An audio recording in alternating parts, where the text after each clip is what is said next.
সেলিম চৌধুরী নামে একজন সম্রাট শাহজাহানের বংশের নাম ছিল সেলিম চৌধুরী। উনার ব্যবসা ছিল চিটাগাং থেকে মাল কিনে কলকাতায় বেচা, কলকাতা থেকে মাল কিনে চিটাগাং বেচা। উনি ছিল একজন আউলিয়া, আল্লাহর ওলি। তো ওনার প্রথম স্ত্রীর সন্তান ছিল এবং কোরআনের লাইনের আর উস্তাদ ছিল, আর উনার অনুগত একটা জেন ছিল। আর প্রথম স্ত্রীর সন্তান থাকা অবস্থায় উনি হঠাৎ করে বাড়ি থেকে চিন্তা করেন আমি একটু ভ্রমণে যাব। এই নদীপথে নবগঙ্গা নদী দিয়ে আস্তে আস্তে এই মাগুরা ঝিনাদার মাঝামাঝি অথবা এই যে কিছু দূর আগে যে একটা ডানের দিক ঘোষপাড়া আছে, যাই হোক ঘোষপাড়ার ঘোষের মেয়ে নদীতে গোসল করতে আসছে আর উনি তখন যাচ্ছে। ঘোষের মেয়ে দেখে উনি পরীর মতো দেখতেছিলেন এবং পা পর্যন্ত ছিল তার চুল।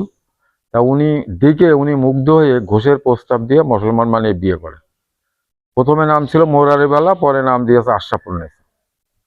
বিয়ে করে এই বউ নিয়ে যখন বাড়ি উঠতে যায় তখন ওনার বাপ বাড়ি উঠতে যায় না, ওনাকে বাড়ি থেকে বিতাড়িত করে দেয়। পুরানের লাইনে উস্তাদের বলে যে আমার বাপ তো বাড়ি থেকে বিতাড়িত করে দিল, আমি এখন কি করতে পারি? তা বললো সমস্যা নেই, তুমি নদীপথে চলে যাও, যেখানে যাই রাখবা ব্যাঙের সাপ ধরে খাচ্ছে সেখানে বাড়ি করবা, সেখানে ইসলাম প্রচার করবা। সাপে ব্যাঙ ধরে সচরাচর, কিন্তু ব্যাঙে সাপ ধরবে।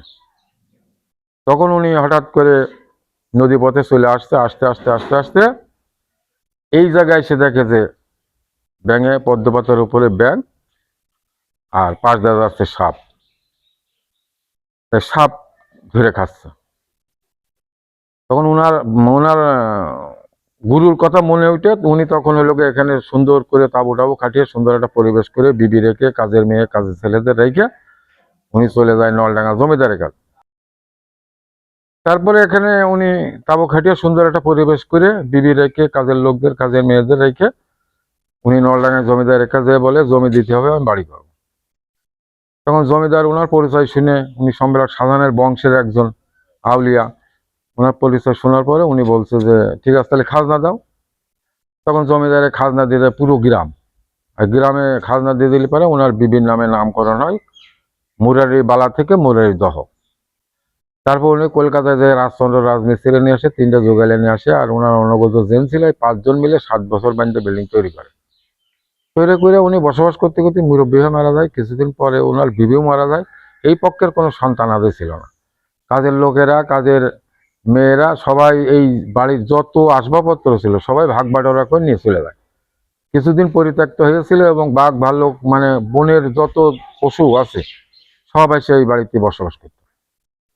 তারপরে চিটাগাংয়ে রাজেন সিং হিন্দু ভদ্রলোক, উনি জমিদারের কাছ থেকে 25 বিঘে জমি সহ এই বাড়ি নিলামকৃতভাবে কিনে বসবাস করতে যায়, কিন্তু জেনের অত্যাচারে বসবাস করতে পারে না। কারণ হচ্ছে উনি হিন্দু ভদ্রলোক আর এই জেন হচ্ছিল মুসলিম, তাই হিন্দুদের ওই কালচার পছন্দ করে না। তখন ওনাকে বিভিন্ন অত্যাচার করলে উনি তাড়াতাড়ি করে বিক্রি করে জুব্বার মোল্লার কাছে ভিসিতে চলে যায়। জুব্বার মোল্লা আবার তৎকালীন জমিদারের নায়েব ছিল। তো উনিও আবার লোকজন নিয়ে এসে গান বাজনা করতো, নাটক থিয়েটার এইসব যা ঢোল ডগর বাজাতো, তো এইগুলো এই জেন পছন্দ করতো না। উনাকেও বিভিন্নভাবে অত্যাচার করলে উনি তাড়াতাড়ি করে আমাদের বাচ্চা থাকের কাছে ভেসে যায়। ভেসে দেওয়ার পর আমার বাচ্চারা দেখলো 2-3 হাত হয়ে গেল, ব্যাপারটা কি? তখন বাপের মামাতো ভাই সে আবার জেন হাজির করতে পারতো। তার ডাইকে নিয়ে এসে জেন হাজির করে বললো যে আমরা এই বাড়ি কিনতে চাচ্ছি, বসবাস করবো, তোমাদের মতামত কি? তা বললো যে কেনেন, আমরা আছি, তবে আল্লাহর নিয়ম কারণে বসবাস করতে।